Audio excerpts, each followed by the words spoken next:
Hi guys, it's Eric and Adam and Julie. Julie here. This one right here is our best friend, and otherwise known as egg donor to our beautiful children. And we thought we would bring her on and do a 5-year update and get her opinion, get her information. Tell me what's your name? What's your social security? Go. Yeah, no. But we get quite a lot of questions quite consistently about Julie and how she's doing, how our relationship with her is, all that stuff, and how she is with the girls and how the girls view her, all that stuff. So that's what we're going to cover today. I'm excited. Yeah, I can see myself swallowing. Is that weird? And let's get into it. You're looking at yourself anyway. You should be looking into the camera. Well, I don't know where to look on this one. Don't look in the mirror. Oh, hello. How are you doing? This whole time she's like, Aunt Julie is what she goes by. And so let's jump into the questions. And I think one question that we always get is, so it's been 5 years now, and you've seen the girls, and you hang out with them quite often, and you see them quite often. Has your views on having children changed? Either more so not wanting children, or maybe perhaps wanting children someday? So I get asked this question a lot. People are like, oh my God, you see them growing up. Do you want kids now? Because, you're so close with them, blah, blah, blah. And I mean, you guys are great parents and they are great children. But babysitting is my least favorite thing to do. They are just a lot. They're a handful, and every day I am very much more confident in my decision, because I think when I was donating my eggs, everybody was like, oh my God, you're going to change your mind. Like, when you find somebody you want to marry, you're going to change your mind. And day after day, it just gets stronger and stronger knowing that I made the correct decision and I'm ready to have a hysterectomy any minute. Oh my gosh.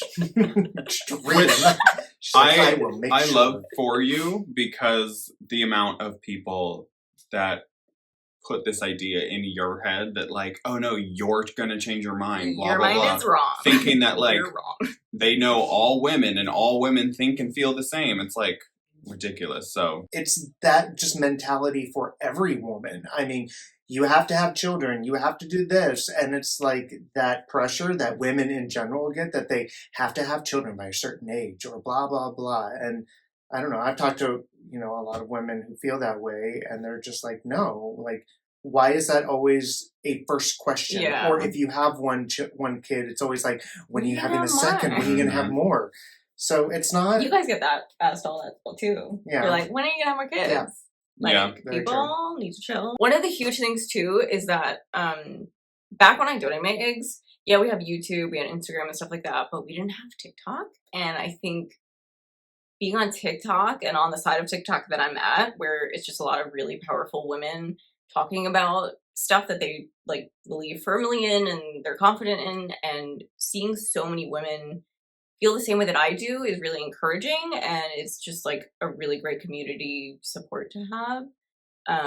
Because getting things shoved down your throat your whole life, and then you're like, wait a minute, I'm going against the grain here. But I think TikTok has been like a really awesome resource for people looking to go against the grain. So, and I've seen a bunch of TikToks like that of women just voicing their... And the comments are like, you're wrong. And I'm like, she's living her best life. Leave her alone. Yeah. It's also, so true. Not that you're not living your best lives. Also, no, we don't take offense to that. It's your decision, and it's their decision. If they don't want to have kids, and they don't, that's fine. We wanted kids, so... Also, just a little disclaimer. So, we're filming a video for our channel, but we're also filming a video for Julie's channel. There's two cameras. So there's two cameras. So if our eyes are going off, that's why. So if anyone is like, I'm like, what are they looking at? I don't know when to talk to this one or that one. Yeah, it's so just looking at the same footage. We're just gonna. So just keep that in mind. Yeah. One of the questions I get asked a lot is if my partner has influenced my decision or made it harder for me to keep in the same position. And I know a lot of women ask me all the time, like, how do you find a partner that feels the same way as you? And obviously that's just kind of like fate at that point. But I literally would not date somebody who wanted kids, because that's not something I ever see in my future. So you have to. Nor should they date you if they want. Exactly. Kids. But there's so many of the guys that are like, I'm going to change your mind. But so many guys would be like, oh, you don't want kids? Yeah. And then blow it off and act like it's not a big deal. And I'm like, no, like, you're not going to get this in the future for me. So you need to find somewhere else. But I think it's really important to be upfront about it. Like, as soon as you start dating, like, if you have a dating profile, put it in your dating profile. Like, kids not allowed, like, not happening. Not that you're not dating kids. You know what I mean?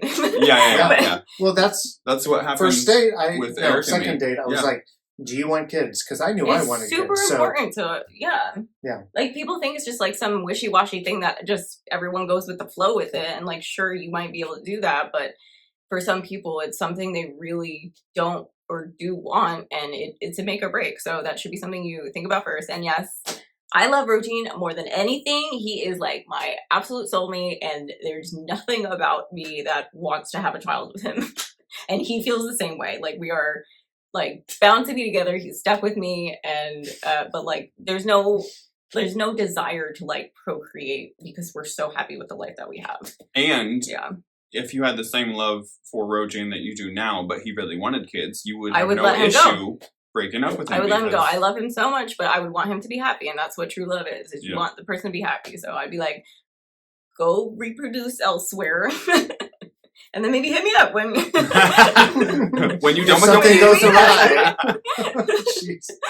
Other questions we get is just in general, how are you doing? And with you yourself and your health, and after going through that, now it's been 5 years. Are there any things that you have noticed within your body, within your health, that may have been affected by what you went through now that it's been time? So this actually comes up a ton now because there's so many people who are like, I'm about to do this. I see this video was posted so many years ago. Like, do you have long-term effects? Because I don't know if you guys know this, but there has not been a lot of long-term studies on women who go through IVF. There needs to be a lot more research put into it because there is, like, some suggestions of it possibly being harmful in the future with, like, cancer rates and stuff like that. I am very fortunate. I don't have any issues. I can say the only thing that popped up is something that I already had my whole life, and that was being diagnosed with my thyroid condition, which I had symptoms of since I was 20. So to be diagnosed with it after I went through IVF was not a surprise to me. It wasn't something that, like, just happened. But, like, I can still menstruate and have babies if I wanted to. People ask me that all the time. Like, when you donate your eggs, can you not have kids anymore? Like, yes, you can have kids. We all know that my body's a drama queen, and I, like, hemorrhaged and had so many issues right afterwards. I did not have, like, the easiest situation to do it. And again, like, I would never do that again, to be honest. But, like, after that scenario, that timeline, like, everything is pretty good. So, like, I don't have any issues, and I don't know, honestly, I don't know any women personally who have gone through IVF who have long-term issues, so I don't know. That's good. Yeah. Okay. That's great.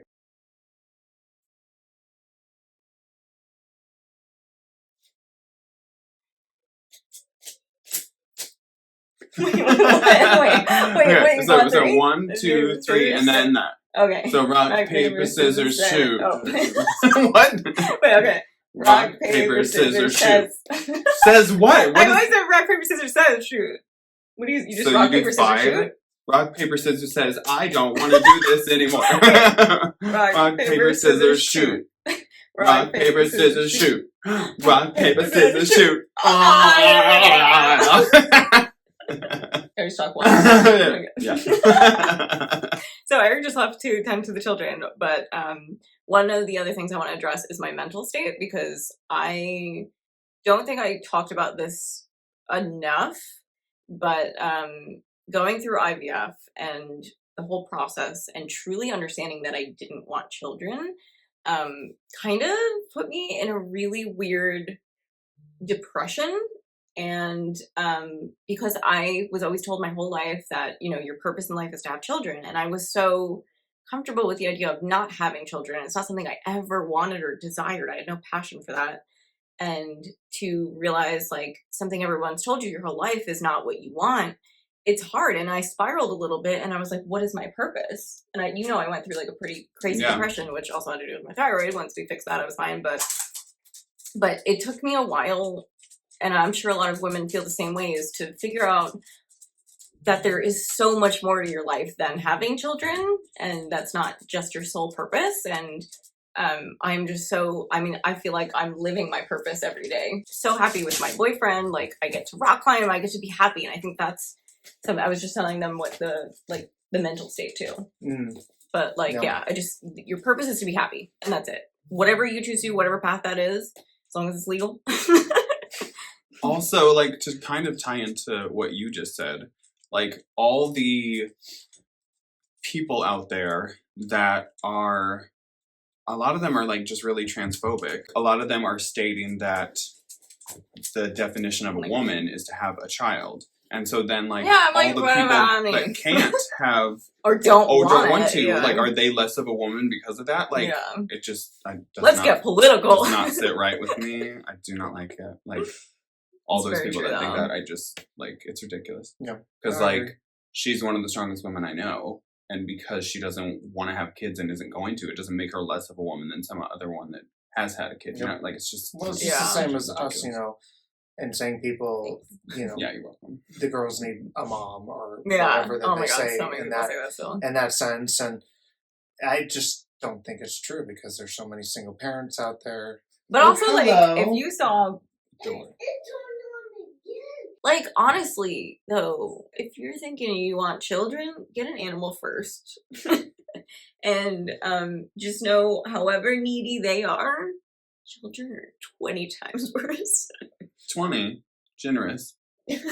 The mental capacity of having to focus on them 24/7 when I'm babysitting them, because it's just constantly, look at me, look. I know there's two of them, so it's like double as hard, but it's like, look at me, look at me, look at what I can do, look at what I can do. And then they do like these crazy things and hurt themselves. I'm like, what are you doing? Like, I can't watch and help and watch and help. It's just, I mean, your brain never gets to stop, and that's not for me. I will say, though, this morning that you watched one of the girls and then, like, had them doing sit-ups, had them clean. My goal was to get her as tired out as possible so that I could, like, take a breather. So the first thing was, like, as soon as they were leaving, I was like, let's see how many sit-ups you can do. And they were like, what's a sit-up? And, like, I held her feet, and she's doing sit-ups until she's like, oh, my stomach hurts. I was like, perfect. She should have abs, bro. Yeah. And then she wanted to do like a little treasure hunt. So I was like, okay, cool. And she was like, okay, we're going to do 2 stops in the treasure hunt. And one of them is me doing your makeup. And I was like, that's great. You can do my makeup after we stop at the cleaning your room station. So I got her to clean her entire room before she did my makeup. So that was good. It came home to a good surprise. Yeah. Her room was spotless. This is clean. Yeah. Thank you, Treasure Hunt. Mm-hmm. Another question that we get is, what do the girls refer to Julie as, if they still refer to her as Aunt Julie? And the answer is yes. Yeah. Aunt Julie. Yeah. Sometimes they slip up and they're like, Julie? And I'm like, yeah. Oh, do you want to drop it? No, I'm fine with either. Oh, okay. Yeah. Would you prefer if they dropped it? No, it's just funny to me because it took a long time to get used to, like, Aunt in front of your name, you know what I mean? And so they'd be like, Aunt Julie, and I want to say, like, little Addison or something in front of their name because I, like, wasn't used to being called 2 things, so. Interesting thought. Aunt Julie, little Addison, Aunt Julie, little Everett. Another question that we get is, how are we feeling having, you know, the girls be 5 right now and having Julie in their lives? Yeah. And, are you threatened by me? Yeah, we're so afraid that you're going to take away our kids. But even, like, have we feared that the girls will start thinking something, or do they know, or, like, all of that? Have they figured it out? But, you know, we've always been honest with the girls. I think about a year ago, was it, that I sat Addison down and I had a long conversation about being in Auntie Corinne's tummy, and that Aunt Julie helped because she donated one of her eggs. And I don't think they're old enough to quite understand it, but even that if they don't understand it, we still tell them. Yeah. So that if somebody else were to come in and try to tell them, they already were like, oh yeah, my dads have already told me that. Like, it's not going to be a big surprise. And it's something we've, like, told them numerous times. Yeah. And we'll continue to do so. So, like, the more we tell them, the more they'll comprehend it. But we're not at all, like, threatened that they'll, it's not, like, secret information. Clearly, hello. Like, not at all. So, can I say, though, for sure, like, I think it's a mistake that so many people in this similar situations, like, make it this whole big reveal because that's what causes the trauma instead of being open and honest with your kids the whole time. And that's what you guys are doing. Like, there's no secrets. Like, if they ask a question or, like, it just happens to come up in conversation, like, you're just being open and honest about it. There's no reason to lie and, like, keep it a secret and then, like, have this big reveal and then they're like, oh my God, I don't know who I am anymore. Like, yeah, it's like when I was on that Jubilee episode where it was asking the question, the dilemma was, should I tell this little girl who's 11 now that I'm her mom, but I'm like part of the family, but the two dads haven't told the little girl. And my stance on it was, yeah, she should know, but that's not, the woman who donated the egg should not be the person to tell. It should be the dads.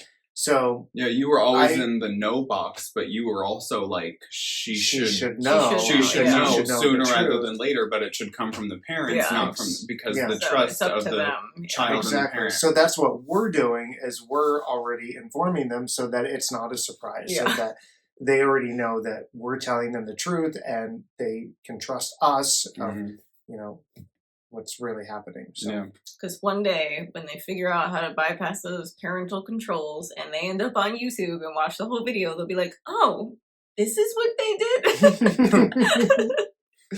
Right? They'll see me with a bag on my head going to corporate. We haven't shown them really even the birth vlog. I don't even think they would. Really? Do they sit down and watch it even? Exactly. Yeah, that's not the type of content that they would want to watch. No, they'd want to watch like Minions and Paw Patrol. This is cool. Am I in it? Because if I'm not, I don't watch. I tried to sit down and watch Mary Poppins with them, the original, the other day, and I was so excited about it, and I got them excited about it. They couldn't last 5 minutes. Like, Mary Poppins didn't even show up before they were up and out of there. Oh my God. They do love to watch themselves as babies because they think it's funny. Yeah. But a sit-down video or something with us for half an hour, they'd be like, God, this is boring. Can we do something else? Yeah. Maybe in a couple of years. Like 10. Yeah. If anyone else has any questions on my side, like if there's anything you want to know more about the process, like I get reached out to by people going through the process or about to go to through the process of IVF to donate their eggs all the time, and I'm super responsive. DM me, whatever. I respond to everybody, and I talk to everybody personally. I have exchanged emails with people. We talk for months through it, so I'm happy to answer any and all questions of what I remember of the process. But it was so long ago. It was so long ago, and I'm sure technology has changed for that. Yeah. But yeah, any questions? And we're the same too. I mean, when people reach out to us and they tell us that they're going through the process and they have a couple questions, we're like, ask away for sure. For anybody that is wondering how our relationship is as a, I was about to say a threesome, but I was like, are you pointing to him? No, like all of together. us. Yeah. Because it's been a journey. It's been a journey. There was a dark period. But I think for the most part, like, that was like not at all. That was a month, like 3 years ago. For us, yeah. Yeah. And I think our relationship is stronger than ever now. I feel more comfortable than ever with you. Yeah, I would agree. Yeah. Even with Rogine, like, I feel really comfortable with them. Yeah. No, this is like family. Yeah. So there's, this is family. And every time we talk about each other, that's what it's like. Like, we are literally twins. I know. It's and like, we're at the point too where we can say anything to each other. Like, we talk about everything. And it's, you know how refreshing that is? Yeah. Growing up, not being able to feel like, I can't talk to the way I talk to you guys like I do with my family. There's no way. Yeah. Like my blood family. Yeah. So everything is great here. Because we just know that we won't judge each other. And, we'll still love each other no matter what. And I think that's what family is and what should be. Mm-hmm. No judgment zone. What kind of cheer? No judgment zone. No judgment zone. No judgment zone. No judgment zone. No judgment zone. It was the pause for me. What was that? Also, too, for anybody that's watching and wants to know what Julie's been up to, she has her own company, Nail Know-How. So, like, dive into that, support her, and check it out because she's changing the nail world. So that's so sweet. She really is. Thank you, Julie, for being here, being in the video, and for everything you've done for us. So that's it. Thank you for watching. Remember to subscribe, give us a thumbs up, and we'll see you soon. 3.